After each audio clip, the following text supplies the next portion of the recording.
श्रीमद् भागवत महापुराण की जय। अत 21वां अध्याय। कर्दम जी की तपस्या और भगवान का वरदान। विदुर जी ने पूछा, भगवान, स्वयंभू मनु का वंश बड़ा आदरणीय माना जाता है। उसमें मैथुन धर्म के द्वारा प्रजा की वृद्धि हुई थी। अब आप मुझे उसी की कथा सुनाइए। ब्राह्मण, आपने कहा था कि स्वयंभू मनु के पुत्र प्रियव्रत और उत्तानपाद ने चौथों द्वीपों वाली पृथ्वी का धर्म पूर्वक पालन किया था तथा उनकी पुत्री जो देवहूति नाम से विख्यात थी, कर्दम प्रजापति को ब्याही गई थी। देवहूति योग के लक्षण यमादि से संपन्न थी। उससे महायोगी कर्दम जी ने कितनी संतानें उत्पन्न की, वह सब प्रसंग आप मुझे सुनाइए। मुझे उससे सुनने की बड़ी इच्छा है। इसी प्रकार भगवान रुचि और ब्रह्मा जी के पुत्र दक्ष प्रजापति ने भी मनु जी की कन्याओं का पाणी ग्रहण करके उनसे किस प्रकार क्या क्या संतान उत्पन्न की, यह सब चरित मुझे भी सुनाइए। मैत्रेय जी ने कहा, विदुर जी, जब ब्रह्मा जी ने भगवान कर्दम को आज्ञा दी कि तुम संतान की उत्पत्ति करो, तो उन्होंने 10,000 वर्षों तक सरस्वती की नदी के तीर पर तपस्या की।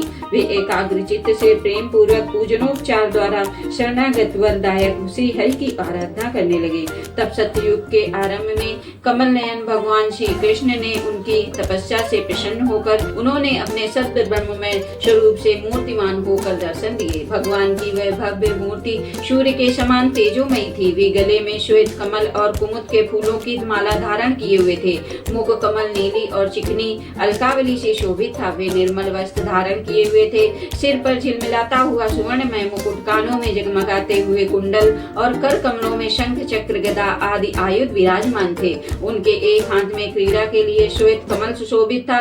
प्रभु की मधुर मुस्कान भरी चितवन चित्त को चुराए लेती थी। उनके चरण कमल गरुड़ जी के कंधों पर विराजमान थे तथा वक्षस्थल में श्री लक्ष्मी जी और कंठ में कौस्तुभ मणि सुशोभित थी। प्रभु की इस आकाश स्थित मनोहर मूर्ति का दर्शन करके कर्दम जी को बड़ा हर्ष हुआ, मानो उनकी सभी कामनाएं पूर्ण हो गई हों। उन्होंने सानंद हृदय से पृथ्वी पर सिर टेक कर भगवान को साष्टांग प्रणाम किया और फिर प्रेम प्रवण चित्त से हाथ जोड़कर सुमधुर वाणी से वे उनकी स्तुति करने लगे। कर्दम जी ने कहा, स्तुति करने योग्य परमेश्वर, आप संपूर्ण सत्य गुण के आधार हैं। योगी जन उत्तरोत्तर शुभ योनियों में जन्म लेकर अंत में योगस्थ होने पर आपके दर्शनों की इच्छा करते हैं। आज आपका वही दर्शन पाकर हमें नेत्रों का फल मिल गया। आपके चरण कमल भव सागर से पार जाने के लिए जहाज हैं। जिनकी बुद्धि आपकी माया से मारी गई है, वे ही उन तुच्छ क्षणिक विषय सुखों के लिए जो नरक में भी मिल सकते हैं, उन चरणों का आश्रय लेते हैं। किंतु स्वामिन, आप तो उन्हें वे विषय भोग भी दे देते हैं। प्रभु, आप कल्प वृक्ष हैं।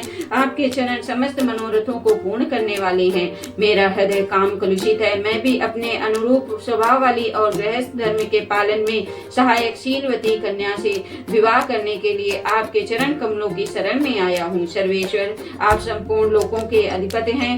नाना प्रकार की कामनाओं में फंसा हुआ यह लोक आपकी वेद वाणी रूप डोरी से बंधा है। धर्म मूर्ते उसी का अनुगमन करता हुआ मैं भी काल रूप आपको आज्ञा पालन रूप पूजोपहार आदि समर्पित करता हूँ। प्रभु, आपके भक्त विषयासक्त लोगों और उन्हीं के मार्ग का अनुसरण करने वाले मुझ जैसे कर्मजल पशुओं को कुछ भी न गिनकर आपके चरणों की छत्र छाया का ही आश्रय लेते हैं तथा परस्पर आपके गुणगान रूप मादक सुधा का ही पान करते हैं।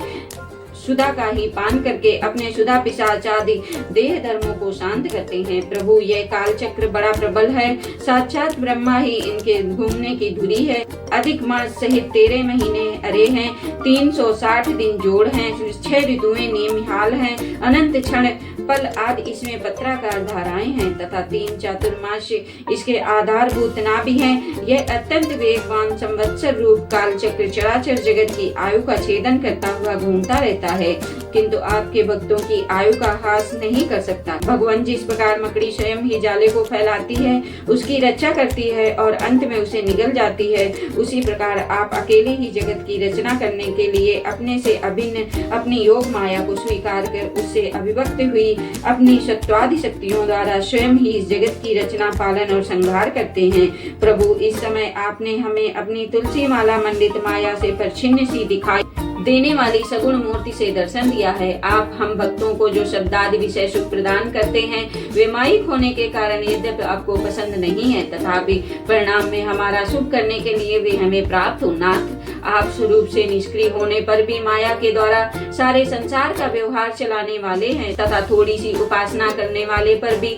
समस्त अभिलक्षित वस्तुओं की भी वर्षा करते रहते हैं। आपके चरण कमल वंदनीय हैं, मैं आपको बार बार नमस्कार करता हूँ। मैत्रेय जी कहते हैं, भगवान की बहुएं प्रणय मुस्कान भरी चितवन से चंचल हो रही थीं। वे गरुड़ जी के कंधे पर विराजमान थे। जब कर्दम जी ने इस प्रकार निष्कपट भाव से उनकी स्तुति की, तब वे उनसे अमृतमयी वाणी से कहने लगे। श्री भगवान ने कहा, जिसके लिए तुमने आत्म संयमादि के द्वारा मेरी आराधना की है, तुम्हारे हृदय के उस भाव को जानकर मैंने पहले से ही उसकी व्यवस्था कर दी है। प्रजापति, मेरी आराधना तो कभी भी निष्फल नहीं होती। फिर जिनका चित्त निरंतर एकांत रूप से मुझ में ही लगा रहता है, उन तुम जैसे महात्माओं के द्वारा की हुई उपासना का तो और भी अधिक फल होता है। प्रसिद्ध यशस्वी सम्राट स्वयंभू मनु ब्रह्मावती में रहकर 7 समुद्र वाली सारी पृथ्वी का शासन करते हैं। विप्रवर, वे परम धर्माज्ञ महाराज महारानी शत्रुपा के साथ तुमसे मिलने के लिए परसों यहाँ आएंगे।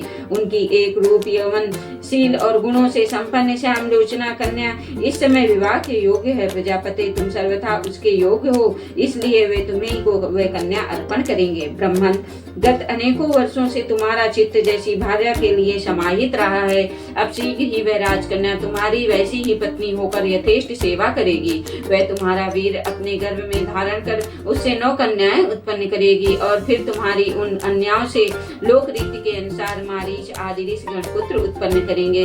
तुम भी मेरी आज्ञा की अच्छी तरह पालन करने से शुद्ध चित्त हो, फिर अपने सब कर्मों का फल मुझे अर्पण कर मुझको ही प्राप्त होगे।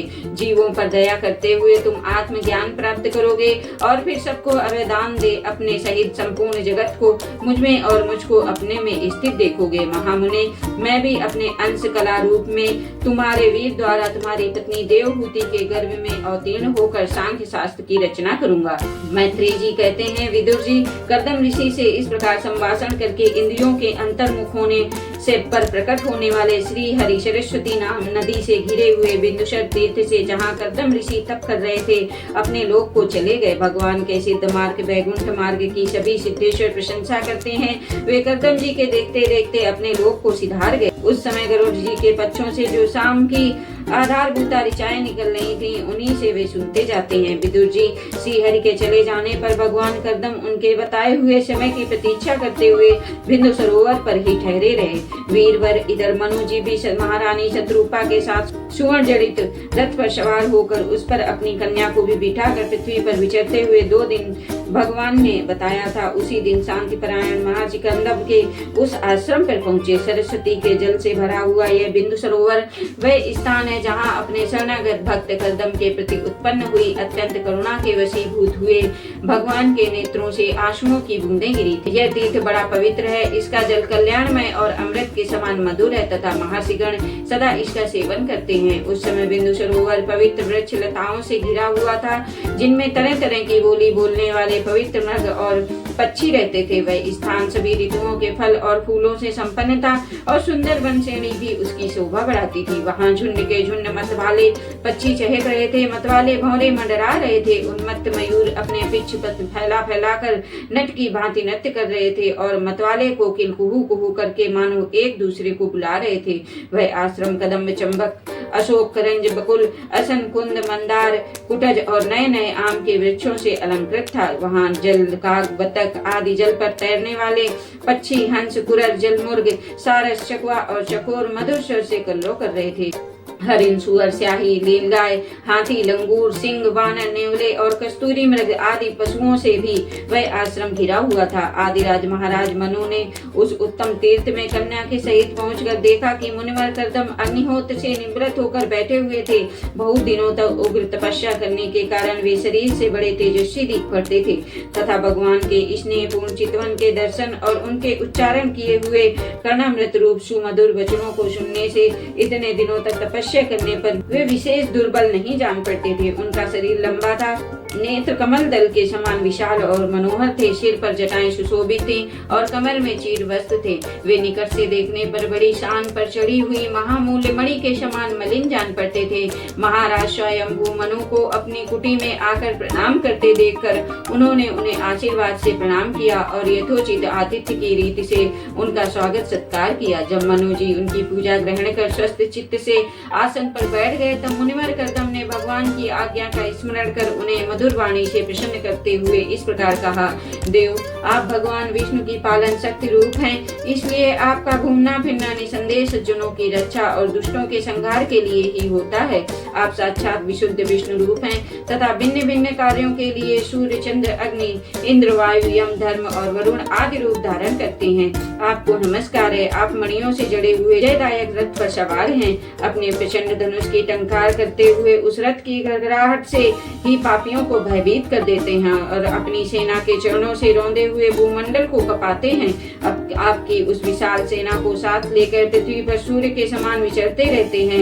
यदि आप ऐसा न करें तो चोर, डाकू भगवान की बनाई हुई वर्णाश्रम धर्म की मर्यादा को तत्काल नष्ट कर दें और विषय लोलुप निरंकुश मानवों द्वारा सर्वत्र अधर्म फैल जाए। यदि आप संसार की ओर से निश्चिंत हो जाएं तो यह लोग दुराचारियों के पंजे में पड़कर नष्ट हो जाए।